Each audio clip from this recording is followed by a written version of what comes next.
Assalamualaikum warahmatullahi wabarakatuh. A'udzubillahi minasyaitonir rajim.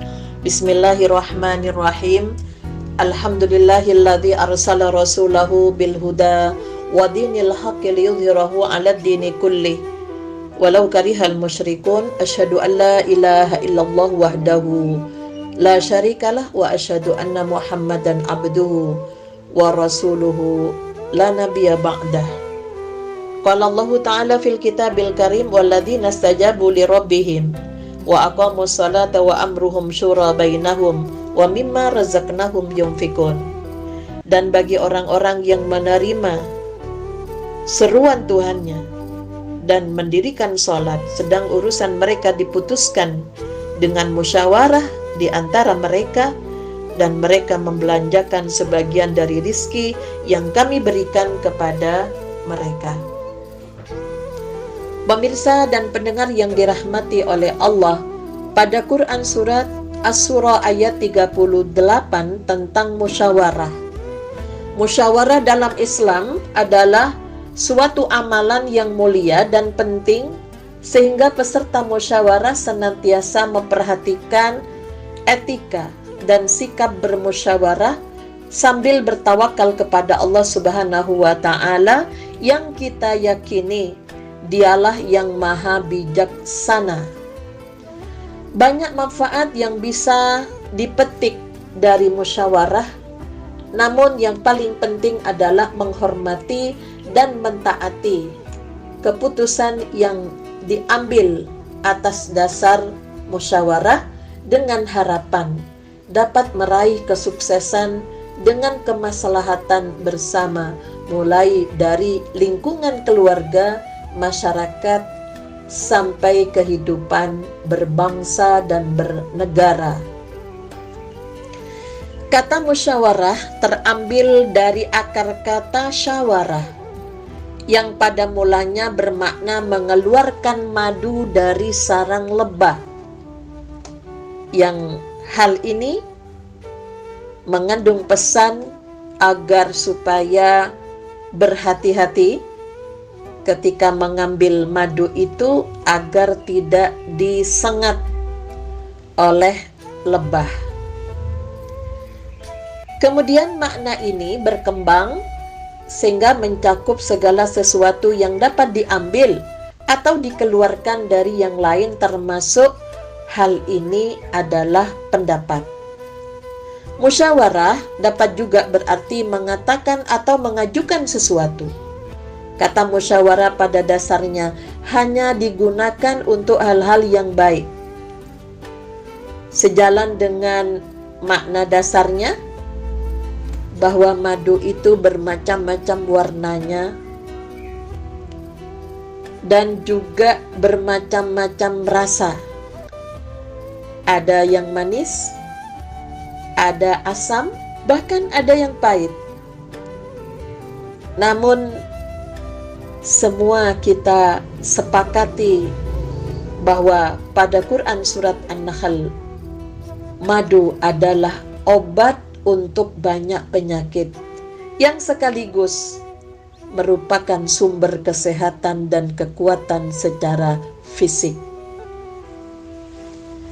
Pemirsa dan pendengar yang dirahmati oleh Allah, kalau kita tengok kembali sejarah perang Uhud, kita dapat mengambil pelajaran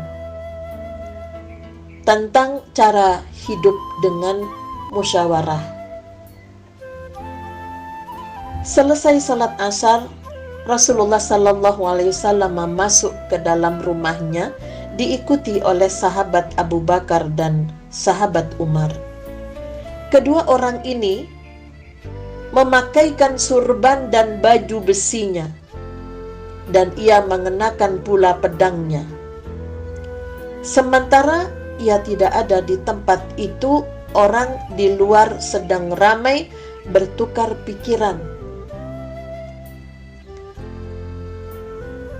Maka Rasulullah Sallallahu Alaihi Wasallam mengambil yang terkait dengan prinsip musyawarah itu dijadikan undang-undang dalam kehidupannya. Bahwa apabila sesuatu masalah yang dibahas telah diterima dengan suara terbanyak, maka hal itu tak dapat dibatalkan oleh sesuatu keinginan atau karena ada maksud-maksud tertentu. Sebaliknya, ia harus dilaksanakan. Tapi, orang yang akan melaksanakannya itu harus pula dengan cara yang sebaik-baiknya dan diarahkan ke suatu sasaran yang akan mencapai sukses. Pada hasil musyawarah bahwa perang Uhud langsung dipimpin oleh Rasulullah Sallallahu Alaihi Wasallam. Di pagi hari, kaum muslimin berangkat menuju Uhud. Lalu mereka memotong jalan sedemikian rupa hingga pihak musuh itu berada di belakang mereka. Selanjutnya Rasulullah Sallallahu Alaihi Wasallam yang dikenal di dalam kepemimpinannya tidak hanya sukses yang terkait dengan leadership dan manajerialnya, namun beliau adalah ahli strategi. Rasulullah mengatur barisan para sahabat. 50 orang barisan pemanah ditempatkan di lereng-lereng gunung.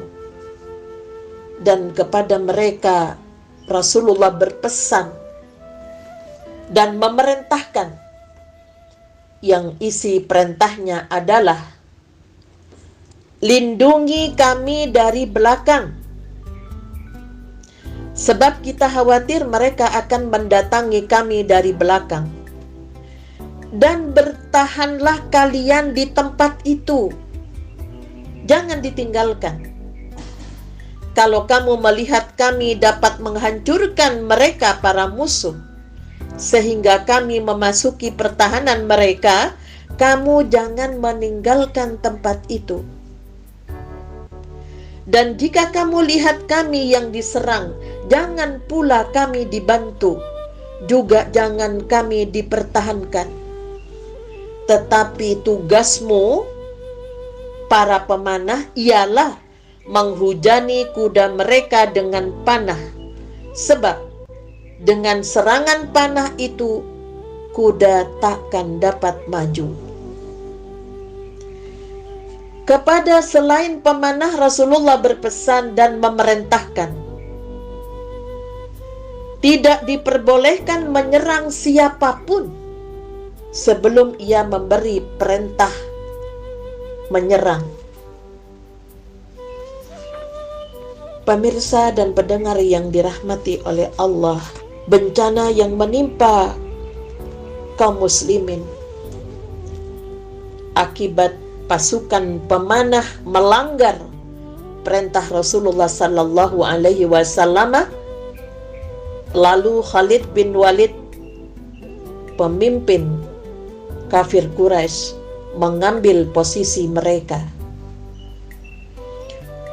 Disitulah kaum muslimin berselisih. Ketika itu tampil Abdullah bin Zubair berpidato agar jangan mereka melanggar perintah Rasul. Tetapi mereka sebagian besar tidak patuh. Mereka berangkat juga, yang masih tinggal hanya beberapa orang saja, tidak sampai 10 orang. Yang kebanyakan mereka berangkat ikut beramai-ramai mendatangi tumpukan harta rampasan perang.